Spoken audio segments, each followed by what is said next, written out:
안녕하세요. 이슈를 간단하게 알아보는 이슈아씨입니다. 최근 부실식단으로도 병사들의 열악한 현실이 세상에 드러났는데 불과 며칠이 지나지도 않아 이런 일이 발생했습니다.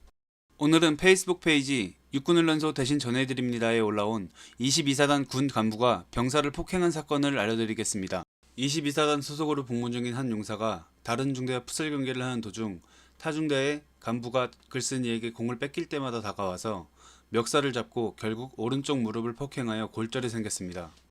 가해 간부는 누가 후회하나 보자 등 계속 피해 병사에게 폭언을 했고 그런데도 피해 병사는 상관이라 죄송하다고 했답니다. 사건 당시 많은 간부가 있었지만 피해자를 보호해주지 못할 망정 뭘 잘했냐고 소리를 지르고 가해 간부는 생활관에서 쉬고 있는 피해 병사에게 둘이 남자답게 해결하자고 신고를 받고 행정보급관은 창고에 몰래 숨어 전화로 상황을 말씀드리는데 신고를 하지 말라고 했습니다.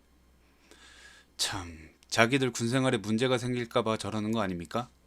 예, 그럼 이어서 계속 보겠습니다. 골절로 인해 제대로 걷지도 못하는 상태로 있는데 전화하는 것을 보고 별로 다치지 않았다고 말하고 중대장은 피해 병사와 피해 부모님의 일방적인 주장이라고 말도 안 되는 소리를 했습니다. 결국 피해 병사는 사단 의견대에 계신 간호장교와 군의관의 도움으로 신고를 할 수 있었다고 합니다. 부대는 관심이 없는 건지 자기들끼리 입을 맞추려고 한 건지 피해 병사가 골절인지 아닌지도 파악을 못하고 군사경찰대는 재판이 끝나지 않았으니 피해 병사는 피해자가 아니고 폭행을 한 간부도 가해자가 아니라 보호 조치를 할 수 없다고 했답니다. 이때 부모님의 연락처가 유출되어 가해 간부는 피해 병사의 아버지께 일부러 때린 적은 없지만 합의는 하겠다라는 말을 했답니다. 무슨 술은 마셨지만 음주운전을 하지 않았다는 표현인 건가요? 피해 병사는 육군훈련소에서 표창과 후반기에서도 표창을 받아 진급도 빨리 한 멋진 군인인데 그런 병사가 결국 트라우마로 인해 정신과 약물까지도 복용하고 있답니다.